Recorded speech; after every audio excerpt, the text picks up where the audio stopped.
Aqui na tela nós temos uma tabela onde eu segreguei as principais características que diferenciam os regimes, tá? São diversas características, mas aqui eu elenquei as mais importantes. Então, para cada regime eu criei uma coluna, MEI, Simples, Presumido e Real, e vamos falar sobre cada um desses fatores agora. Faturamento mínimo, ou seja, quanto eu preciso faturar para poder entrar em um determinado regime. Pessoal, isso não existe para qualquer um dos regimes, independente do meu faturamento. Ainda que eu esteja abrindo a minha empresa amanhã, eu posso escolher qualquer um desses regimes que a gente está falando aqui. Ah, não depende de mais nada? Calma aí. Tem outros fatores que a gente vai ver abaixo. Agora, falando de faturamento mínimo, não existe. Seu faturamento pode ser 0. Isso não vai te impedir de entrar em um desses 4 regimes. Ok? Faturamento máximo. Aí sim nós temos um teto, né? Uma limitação. Por exemplo, no MEI, nós temos um teto de faturamento de R$ 81 mil por ano ou 6.750 por mês. É a média, tá? Só dividir por 12. O que acontece, pessoal? O MEI é um regime pequeno, por isso que se fala microempreendedor individual.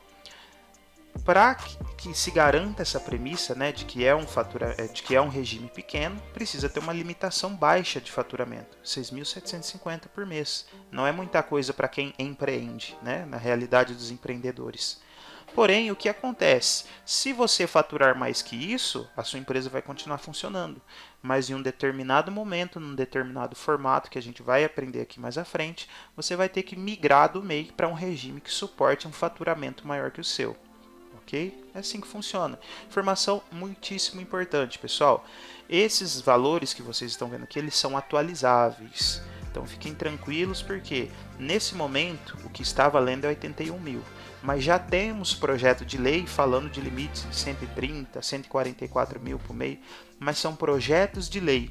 Enquanto não for aprovado, nós não vamos colocar aqui no treinamento do IAF. Vamos mencionar como algo que provavelmente vai acontecer, mas ainda não aconteceu. E quando acontecer, fiquem tranquilos que a gente vai atualizar essa informação no vídeo, tá bom? Simples Nacional, um limite de 4.800.000 por ano, aí já bem acima do MEI, né, pessoal? Vai dar uma média de 400 mil por mês. Então a gente vê que existe um limite, mas já é bem maior. Lucro presumido, muito maior ainda, 78 milhões por ano, a média de 6.500.000 por mês. Então dá para faturar legal e ainda continuar no lucro presumido. E já no lucro real, o céu é o limite. Então, empresas muito grandes, multinacionais, né? Essas empresas que estão aí, várias filiais em todo o país, distribuindo mercadorias, enfim. Esse tipo de empresa que tem um faturamento muito elevado, normalmente eles vão para o lucro real, justamente porque não há limitação de faturamento. Um outro ponto muito interessante, pessoal, é a questão de restrição de atividades. Então, nós já falamos de 2 critérios aqui. Faturamento mínimo, não tem. Faturamento máximo, eu estou dentro, por exemplo, do que? Dos 81 mil por ano do MEI. Mas, para eu poder ser MEI, não basta que a minha previsão de faturamento esteja dentro desse limite. Eu preciso também realizar uma atividade que seja permitida para o MEI. Entenderam? Mesma coisa no Simples. Existem listas de atividades que indicam quem pode e quem não pode ser do MEI, ou quem pode e quem não pode ser do Simples. Lucro presumido também tem restrição de atividade? Sim, porque a gente vai ver mais à frente que existem empresas que são obrigadas ao lucro real. Se ela é obrigada ao lucro real pela atividade, obviamente ela não pode ser de nenhum outro regime, nem mesmo do presumido. Então existe sim uma restrição, ok? Vou mostrar aqui para vocês rapidamente, pegando a base legal, onde que a gente vê essa restrição, por exemplo, no caso do MEI. Eu tenho uma legislação que é a Resolução CGSN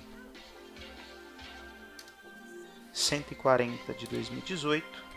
CGSN, para quem não sabe, é Comitê Gestor do Simples Nacional. Vou acessar ela aqui. Poxa, mas 2018 já faz tempo. Sim, mas a lei ela vem sofrendo alterações. Então ela é de 2018, mas aqui nessa data que eu estou gravando o vídeo, pessoal, a gente pode ver que tem atualizações até fevereiro de 2022. Essa legislação vai falar tudo a respeito do Simples Nacional e do MEI, completo, mas o nosso objetivo não é ler o texto da lei inteiro, né? A gente vai no final, vou usar o atalho Ctrl Ent. E aqui eu estou vendo já que o nosso último anexo, não, o penúltimo na verdade, nós temos os anexos aqui, ó. O anexo 11 se chama Ocupações Permitidas ao MEI. Então, obviamente, acessando o arquivo que está aqui como anexo, eu vou saber quais as ocupações, né, as atividades que podem ser MEI. Então, tem vários aqui, vários links para download que estão taxados. O que isso significa? Foram arquivos publicados em algum momento, mas que foram revogados. Por quê? Criaram uma versão mais atual, talvez excluindo algumas atividades e incluindo outras. É assim que funciona, isso é normal. Eu vou vir aqui na última do 11, que não está taxada, porque obviamente ela é a que está válida nesse momento. Ele disponibiliza o download, baixei aqui, vou abrir arquivo, e olha que interessante, pessoal. Então nós temos aqui a ocupação, a CNAE, que é a Classificação Nacional de Atividade Econômica, né, um código numérico, e importante também a observação. Quando a gente pesquisa uma CNAE, mais à frente eu vou mostrar para vocês como que faz isso, ele traz uma série de atividades dentro daquele mesmo código. Então aqui no MEI, nessa lista, ele menciona qual a subclasse dentro desse código que está contemplada pelo MEI. Então, aqui um exemplo, comércio varejista de hortifruti e granjeiros, acabamento de calçados de couro sob contrato, enfim. É uma lista, a gente tem 34 páginas, pessoal. Então pode ficar tranquilo que tem muita atividade aqui para quem quer começar como MEI. Porém, se você quer ser MEI e a sua atividade não está aqui, não tem como, tá? Legalmente, de forma correta, você não vai conseguir se inscrever como MEI se a sua atividade não estiver dentro dessa lista. Limite de funcionários. Olha que bacana, pessoal, essa questão. O microempreendedor individual, ele pode contratar uma pessoa para trabalhar para ele. Contratar, né, dentro dos conformes, registro em carteira, CLT, salário e etc. Mas existe um limite de funcionários, que é de 1. Também existe projeto de lei para ampliar esse número. Atualmente continua sendo 1, tá? Mas estamos atentos para ver se esses projetos vão ser aprovados ou não. Já nos demais regimes, simples, presumido, real, não tem. A empresa precisou, pode contratar à vontade. Emissão de documento fiscal. Lembrando, quando eu falo documento fiscal, muita gente entende que é só nota fiscal. Mas existem vários tipos de documento fiscal. Pode ser a NFE, modelo 55, que é o mais comum para quem lida no comércio, né? E pode ser também o cupom fiscal eletrônico, a NFCE, que é a nota fiscal do consumidor eletrônica, pode ser um CTE, que é o conhecimento de transporte eletrônico, né? E nota de serviço, enfim. Documento fiscal é todo documento que comprova uma prestação ou uma venda e que é reconhecido pelo fisco. O que é importante eu destacar para vocês aqui, pessoal? Muitas pessoas entendem que o MEI não precisa emitir documento fiscal. Cansei de ouvir isso, tá? Até às vezes pessoas um tanto instruídas acabam falando dessa forma. Isso confunde o empreendedor que não se aprofunda no conceito contábil e fiscal da obrigação. O MEI não precisa emitir nota. Não, não é bem assim. Existem casos que o MEI é dispensado de emitir, né? Na verdade é facultado. O que é isso facultado, Israel? Ele pode optar se vai emitir nota ou não. Por exemplo, imagina um MEI que vende calçados no varejo. Então eu tenho lá uma lojinha, talvez até uma barraquinha, né? Um camelô. Aí ele vende ali algumas peças de roupa, calçado, relógio, baratinho. E ele se inscreveu como MEI. Bacana. Ele precisa emitir documento fiscal para aquelas pessoas físicas que fazem as compras dele? Não, ele não é obrigado. E se ele quiser emitir? Ele pode, mas ele não é obrigado. Mas existem situações que ele tem que emitir. Por exemplo, está vendendo lá o reloginho. Tem garantia. O cliente fala, eu quero a nota. É um direito do consumidor receber nota fiscal. Então, o fato de ser MEI não vai dar para o microempreendedor a autonomia, né, o direito de falar assim, não, eu não vou te dar nota porque eu sou MEI. Entenderam? Então, se o cliente exigir, o MEI tem que ser apto a emitir uma nota fiscal para ele, porque é direito do consumidor. Tem MEIs que são fornecedores de outras empresas.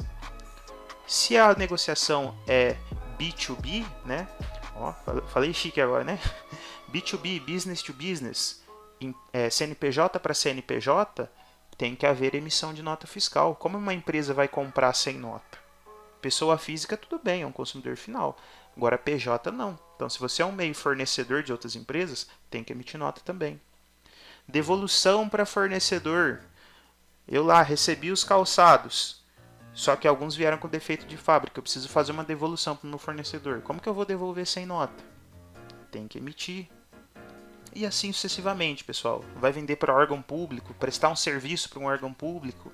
Entenderam? Então tem que ter, pessoal. Tem situações que tem. Entendam isso e internalizem.